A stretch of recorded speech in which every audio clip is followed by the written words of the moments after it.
Topoklasy topoko vavy faly miarahaba anareo mpanaraka ny fandarana eto amin'ny Lieu de Vie Madagasikara.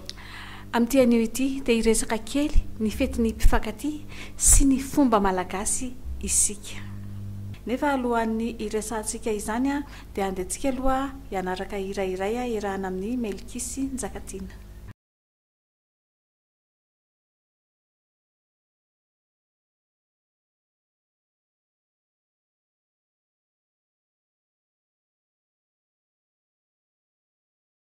Iza moa izany atao hoe Valentin izany? I Valentin dia olo-masina. Koa maro amintsika angamba tsy mahalala hoe izy izany Valentin izany, koa andeha rahantsika mombamomba izany hoe Valentin izany, izay nahatonga ny atao hoe Saint Valentin. Ity fanadihadiana iray ity dia momba ny Valentin, ny tantaran'ny Valentin izany. Nalaina tao amin'ny tambazotra iray, koa andeha rahantsika izany tantaran'ny Valentin izany.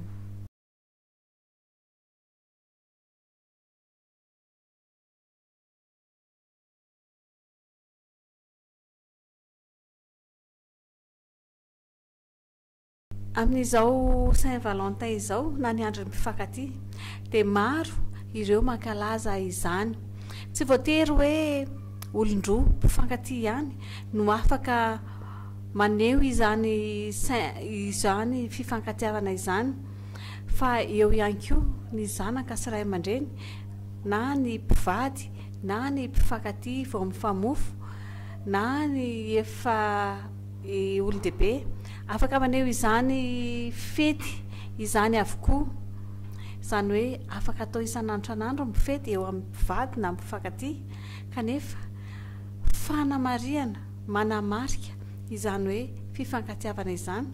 Dia maro ireo hetsika ho fankalazana izany fetin'ny mpifankatia izany, ary maro ireo olona manamarika izany andro mpifankatia izany.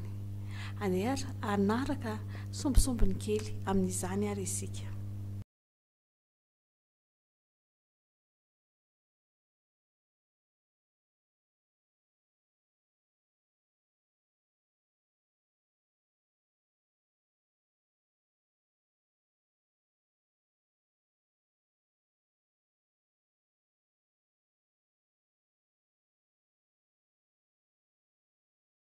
Amin'izany fifankatiavana izany, andro ny mpifankatia izany, dia ny fiafarany fifankatiavana eo amin'ny mpifamofo dia ny fanambadiana ara-pomba malagasy.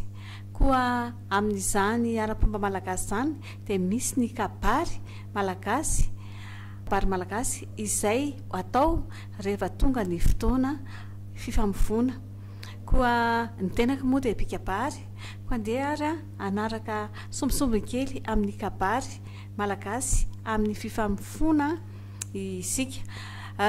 Ny tenaka moa tamin'io indray mitoraka io dia mpamoaka, koa misy ny namana pikabary ihany koa, ary vehivavy ihany no mpangataka. Koa arahantsika sombisombiny amin'izany. Fanambadiana ara-pomba malagasy no atao, tsy hanao tsinitsinina izany izahay, ka apetrakay ara ny maro-dalana mba ho marika fa eto tokoa ilay misy ny zanatoboina malemy-paika izay narenoka ny zanakay. Misaotra tompoko. Tsy diso lalana tokoa ianareo raha tonga miantrano aty aminay. Misaotra indrindra tamin'ny maro-dalana, koa ny trano ohatr'izao no tsara androsoana, ary ny seza voalamina tsara tahaka izao koa no tsara hipetrahana, koa mahazo toerana ary ianareo tompoko. Matoa ianareo miantrano aty aminay manam-baovao, matoa tonga manandresaka, koa lazao ry amarao fantatra fa ny andrasoandraso no mahaveridi, ny andaondao no mahavery entana. Misaotra tompoko.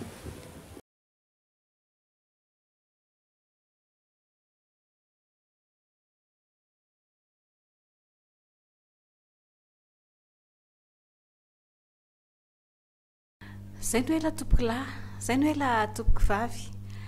Misy inoko fa misy ho saintsaintsika sy ho raisintsika izay voalaza rehetraizay amin'ny fetin'ny mpifankatia sy ny kabary amin'ny fomba malagasy.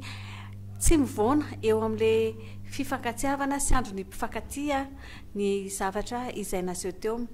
Koa raha ohatra ka mila anay anao ny kabary dia afaka mandefa message na MP amin'ity laharana ity na ihany koa eo amin'ny page ny Le Défi Madagasikara.